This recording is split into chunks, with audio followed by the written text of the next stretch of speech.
Hello, this training video is part of the Commerce Training Series and will show you how to set up your stock keeping units or Skus for use in your MarketPowerPRO system. Other videos in this series cover adding a category and a product to MarketPowerPRO. Displaying a product in the MarketPowerPRO shop requires a category, the product itself, and at least one Sku to define sizes, colors, quantity options, and other variations you may wish to define for the product. In this video, we're going to look at the final step, adding a Sku. If you have not already done so, you should have created a category and a product. The Commerce 1 and Commerce 2 videos cover these subjects. You must be logged into your MarketPowerPRO system as an administrator. Once logged in, select Products under the Products Product Management menu and open the product you wish to add a Sku for by clicking the product name. Click the Skus tab at the top of this page to view the list of existing Skus. Click Add Sku to add a new Sku. The first field is the Sku ID and is the unique label used to identify this Sku. You can use an internationally recognized coding or something that identifies its location in an expansive warehouse, or you can just use a simple labeling convention. Up to you. As long as the Sku ID is unique, you're good to go. Next is the Sku Name. This appears in the shop and should identify the Sku's uniqueness. For example, if you're selling a unisex baseball cap, name the product Baseball Cap and name the Sku Unisex. If you have multiple sizes of unisex baseball cap, name the product Unisex Baseball Cap and the Skus in the various sizes, small, medium, large, and so on. The next section deals with pricing.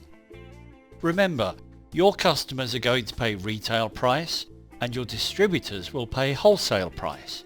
Even if the two prices are the same, you must set them up. If you have special pricing for auto ships, you can set them up here. Also in this section are the commissionable values. These are the prices on which commission will be calculated. So to summarize, a retail customer will see and pay the sales price. A distributor will see and pay the wholesale price. The suggested retail price is a fake price shown in the shop to let your customers know that they are purchasing at a better price from you. And finally, auto ship prices are special prices rewarding a commitment to a recurring automatic shipment of the product.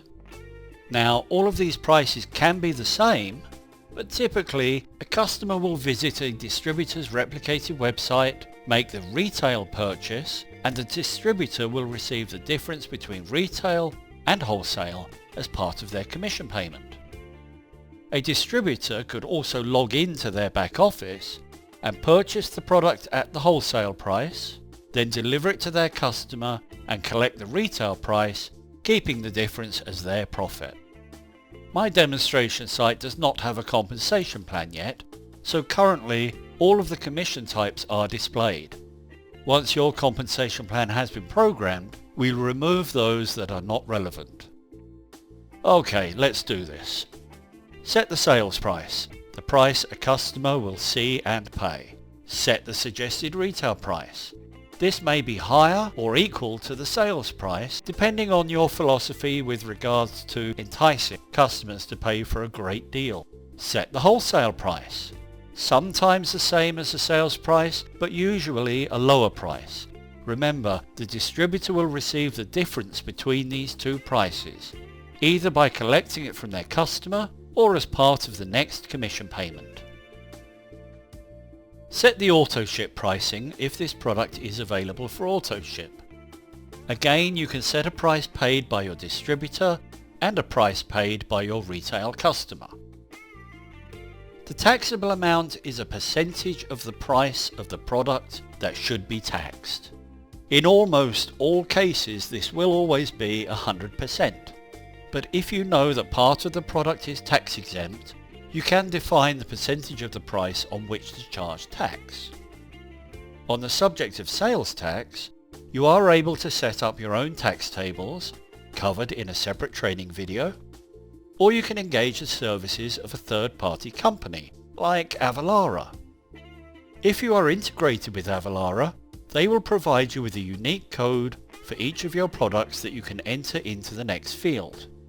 This will cause MarketPowerPRO to contact Avalara, and based on the shipping address and product details, will return the correct amount of tax to charge on an order. Packaging and handling price is the value that will be charged for your cost of delivering the product. Again, MarketPowerPRO is integrated with third-party shippers like UPS, FedEx, Canada Post and others.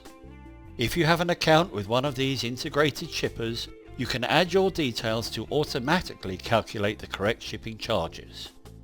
Our next section is loyalty rewards. This is likely disabled in your system, as this is an additional module. If you do have loyalty rewards, you will have received separate training on this subject.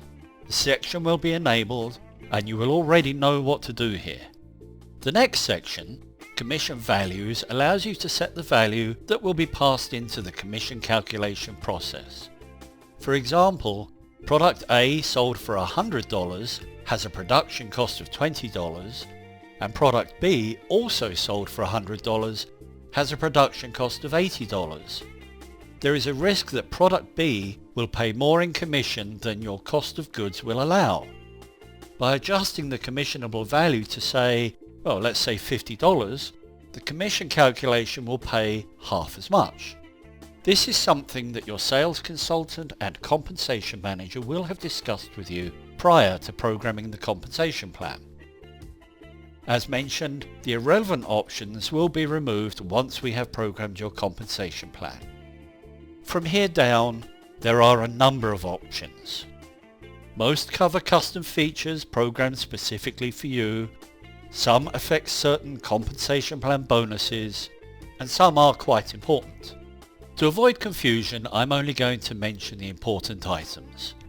Others that I skip over that look important to you will have been discussed with you during your live training sessions. And of course, if you see something that looks interesting to you, feel free to speak with a trainer or support member and ask about it. Okay, binary activated, back office fee product, display in shop, and display as part of enrollments are the important things that matter. Binary activated. If you're running a binary compensation plan, you may require a distributor to purchase a specific SKU one time or every commission period in order to qualify as binary activated and eligible to earn commissions. If this SKU is one of those, set the checkbox. A review by the compensation plan manager may trigger a phone call to you to question why you set this, but typically you and your compensation manager will know that this needs to be set. Back office fee product. If you are going to charge a fee for a distributor to access their back office, you can identify this SKU as the product they must purchase for access by setting this checkbox. Again, this is something you will have discussed with your trainer or compensation manager. Display in shop. This is perhaps the most important item on this page. You can create a beautiful product and SKU, but forget to set this checkbox and nobody will ever see your hard work. When you are ready for this item to be available for purchase in the shop, set this checkbox. If the SKU runs out of stock or is temporarily unavailable for purchase, clearing this checkbox will remove the SKU from the store, so much easier than deleting the SKU, then recreating it again when the inventory has been delivered. Forgetting to set this checkbox is in the list of top 10 client mistakes when using MarketPowerPRO. If you find yourself thinking, I added my product and SKU but still don't see it in the shop, look here before doing anything else. Display of part of enrollment options allows you to define a product and SKU that a person will be able to choose from as they go through the enrollment process to become a distributor for your company. When you set this checkbox, you will be able to go to the enrollment setup area and define this as an option. This is covered in a separate video. As you can see, there are many other options here. So if you see something that interests you or concerns you, ask a trainer or your sales consultant for some assistance. But typically, you'll already know that one or another of the options pertain to you, and we will already have trained you how to use it and what to do with it. Skew filter options.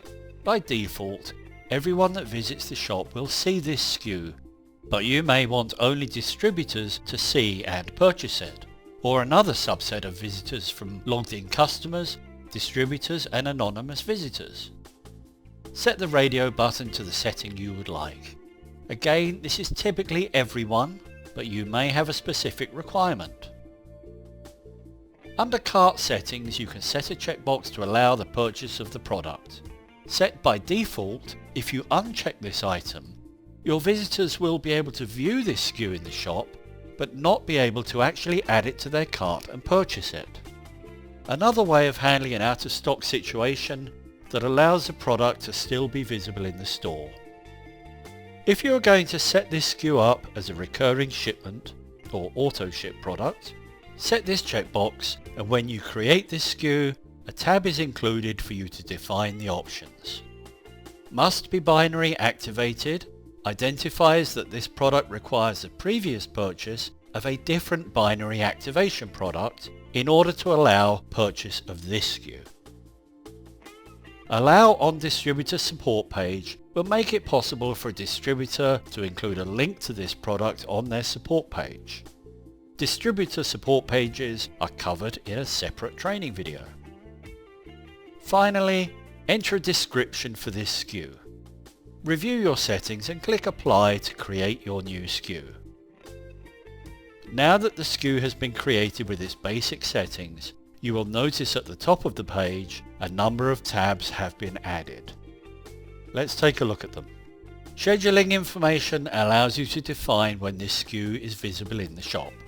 A simple example would be a winter scarf, only to be sold during the period October the 1st to March the 1st. Set the date range by typing in the dates or use the calendar icon. Click Add Date Range to commit this setting. If you change your mind later, simply edit or delete the option. Click Save and Close to return to the skew page. The next tab, Inventory, allows you to define behavior when stock levels reach certain levels. You may also define warehouses, but this is another rarely used feature and is covered in a separate video. The Packaging tab allows you to identify the type of packaging, most relevant when you are integrated with UPS or FedEx type shippers. Select a standard package type from the drop-down or enter dimensions and weights for the package skew.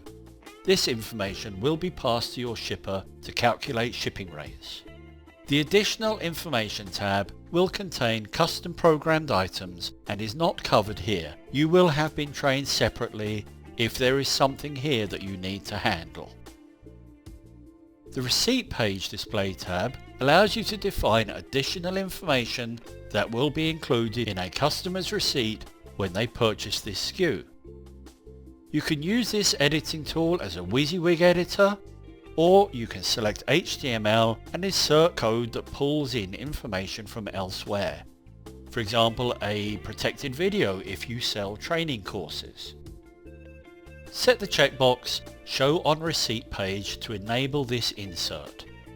Each product with a custom receipt page and this checkbox set will cause this information to be added to the receipt when the product is purchased.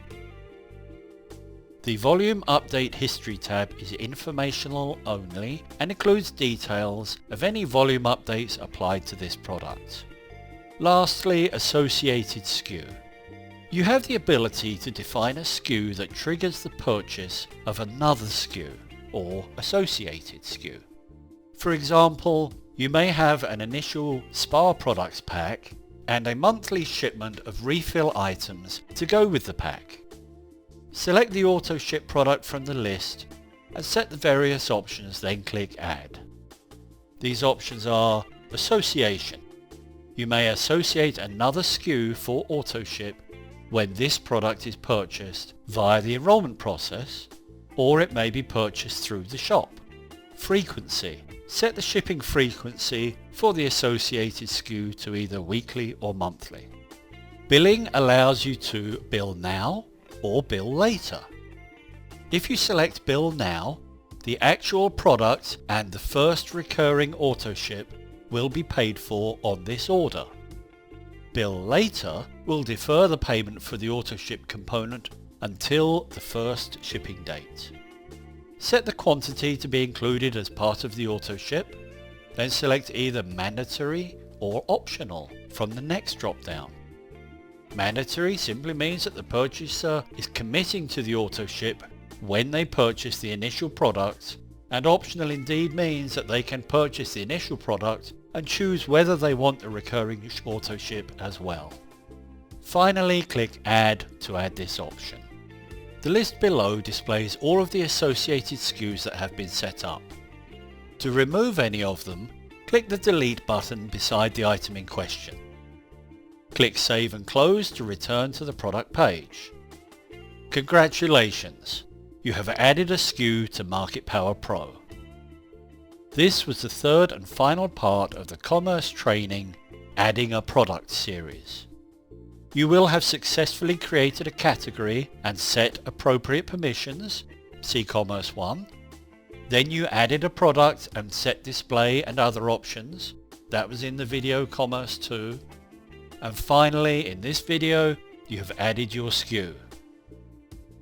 Review your settings by visiting the shop as an anonymous user, i.e. not logged into MarketPowerPRO, and check that everything looks as you want it. This can be a complicated process, but after adding a few products and SKUs, it will become second nature. If you have reviewed your work and still don't understand why something isn't displaying for you, feel free to call into our support team and they will be happy to quickly look and help you figure out what you've missed. Thank you for taking the time to view the Commerce Training videos, and have a great day.